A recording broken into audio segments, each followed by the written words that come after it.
Hello NRI friends, welcome to SBNRI, the next generation NRI banking. मेरा नाम है मोहित और आज इस वीडियो में हम डिस्कस करेंगे about the differences between NRI fixed deposits and डेब्ट म्यूचुअल फंड्स। और अल्टीमेटली एक एनआरआई अगर वो इंडिया में इन्वेस्ट करना चाह रहा है, सेविंग्स करना चाह रहा है, तो उसे इन दोनों इंस्ट्रूमेंट्स में से किसको चूज करना चाहिए।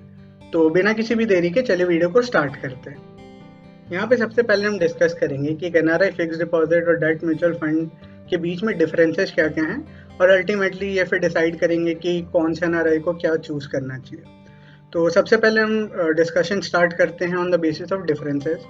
एक एनआरआई फिक्स डिपॉजिट जो होता है, वहाँ पे बेसिकली आप बैंक को पैसे देते हैं इन अ फॉर्म ऑफ लेंडिंग, और उसके ऊपर आपका कोई कंट्रोल नहीं होता। एक फिक्स टेन्योर के लिए आप पैसे डिपॉजिट करते हैं जो बैंक अपने हिसाब से यूज कर सकता है।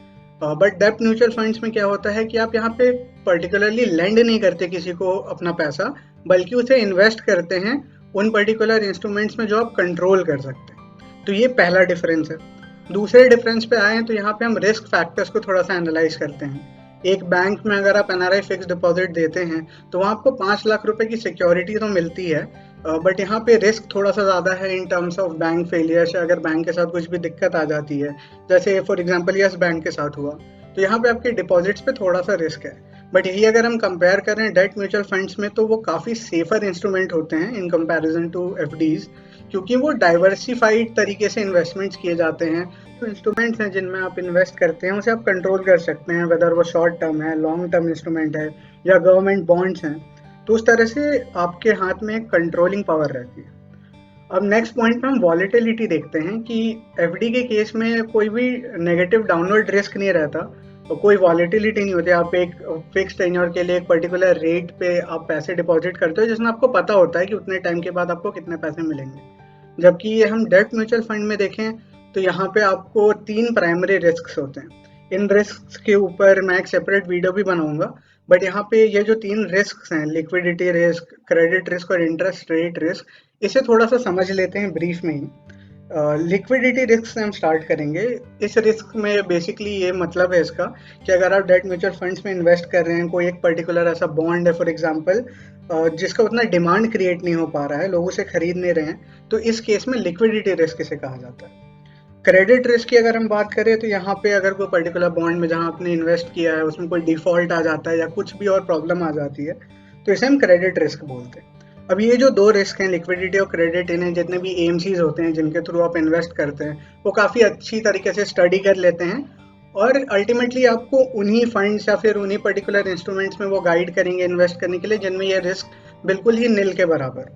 अब यहाँ पे फाइनल रिस्क पे हम बात करते हैं जो कि है interest rate risk. Interest rate risk को समझने के लिए सबसे पहले एक चीज स्टैब्लिश करनी जरूरी है कि जो भी कंट्री का इंटरेस्ट रेट होता है उसके इनवर्सली प्रोपोर्शनल होता है growth in debt mutual fund.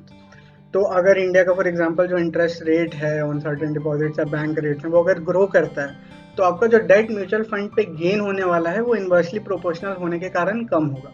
तो इसी इंटरेस्ट रेट की वजह से जो रिस्क जनरेट होते हैं उन्हें इंटरेस्ट रेट रिस्क कहते हैं। अब इन पर्टिकुलर रिस्क को अगर हम असेस करें और समझें, तो उससे फिर एक ये नेक्स्ट पॉइंट आता है कि आपको प्रोफेशनल एडवाइस की ज़रूरत होगी एक गुड डेट पोर्टफोलियो बनाने के लिए। जबकि अगर हम एनआरआई फिक्स डिपॉजिट की बात करें तो वो काफ़ी इजी होता है ऑपरेट करने में, आप उसे खुद ही बिना किसी पर्टिकुलर प्रोफेशनल एडवाइस के भी ऑपरेट कर सकते हैं। लेकिन डेट म्यूचुअल फंड्स में क्या होता है, क्योंकि ये थोड़ा सा ज़्यादा ट्रिकियर होता है इक्विटी फंड से, तो यहाँ पे आपको प्रोफेशनल एडवाइस की ज़रूरत पड़ेगी, और यहाँ पे आप एसबीएनआरआई के सर्विसेज को भी अवेल कर सकते हैं। फॉलोइंग ऑन जो नेक्स्ट पॉइंट आता है, considering the differences between FD और डेट म्यूचुअल फंड्स, उसमें टेन्योर्स और लिक्विडिटी की बात हम करेंगे। तो एफडी में क्या होता है कि फिक्स टेन्योर्स होते हैं और लिक्विडिटी आप अवेल कर सकते हैं in form of loans against your FDs. लेकिन यहाँ पे एक नोट वर्दी पॉइंट ये है कि प्री मेच्योर अगर आप क्लोज करते हैं एफडीज को तो उसमें पेनल्टीज इन्वॉल्व हो जाती हैं। लेकिन डेट म्यूचुअल फंड में एक ये फायदा है कि उसमें कोई पर्टिकुलर टेन्योर नहीं होता। आप आज इन्वेस्ट कर रहे हैं, आप पैसे कल बाहर निकाल सकते हैं, 1 महीने बाद बाहर निकाल सकते हैं, वो कम्प्लीटली आपके ऊपर है डिसीजन। एंड उसी की वजह से ये 100% लिक्विड इंस्ट्रूमेंट्स बन जाते हैं। अब नेक्स्ट पॉइंट पे अगर हम बात करें तो कोई भी इंस्ट्रूमेंट आप चूज करते हैं तो वहाँ टैक्स एंगल्स को स्टडी करना बहुत इंपॉर्टेंट होता है। तो हम टैक्स एंगल्स पे बात करते हैं। अब एनआरआई फिक्स डिपॉजिट में एक बहुत बड़ा फायदा है कि एनआरई और एफसीएनआर डिपॉजिट जो आप इंडिया में करते हैं, एनआरई डिपॉजिट्स आईएनआर में किए जाते हैं, एफसीएनआर आप फॉरेन करेंसी में कर सकते हैं। ये दोनों डिपॉजिट्स इंडिया में टैक्सेबल नहीं है एनआरआईज के लिए, क्योंकि इसमें आप अब्रॉड से अर्न किया हुआ पैसा इन्वेस्ट कर रहे हैं, तो जाहिर सी बात है जो भी आप इंटरेस्ट अर्न करेंगे आप उसे इजीली रिपैट्रिएट करके अपने फॉरेन बैंक अकाउंट्स में भेज सकते हैं। लेकिन यहीं आप एनआरओ एफडी को चूज करते हैं जिसमें आप इंडिया से जनरेट किया हुआ इनकम होल्ड करते हैं, तो वो टैक्सेबल हो जाता है, वो भी काफ़ी हाई रेट पे 30% का टैक्स कटता है उस पर, जो कि टीडीएस के फॉर्मेट में डिडक्ट होगा, और उसके ऊपर सरचार्ज और सेस भी लगता है, तो सब कुछ मिला के 33% तक भी जा सकता है। जबकि हम डेट म्यूचुअल फंड्स की बात करें तो यहाँ पे आपको फायदा ये है कि ये इनकम टैक्स के अंदर डायरेक्टली नहीं आएगा, ये कैपिटल गेन्स टैक्सेशन के अंडर आएगा। तो यहाँ पे शॉर्ट टर्म या लॉन्ग टर्म के बेसिस पे जो भी आपका गेन्स जनरेट हो रहा है उस पे जो लाइबल टैक्स है वो कटेगा। एंड इसमें आपको एक और फायदा है कि इन्फ्लेशन को काउंटर बैलेंस करने के लिए इंडेक्सेशन बेनिफिट भी दी जाती है। अब यहाँ पे आपको एक ये बेनिफिट मिलता है कि अगर आप हायर टैक्स कैटेगरी में फॉल कर रहे हैं तो डेट म्यूचुअल फंड्स आपके लिए एक इजी एक्सेस है और एक बेटर ऑप्शन है कंपेयर टू एफडी।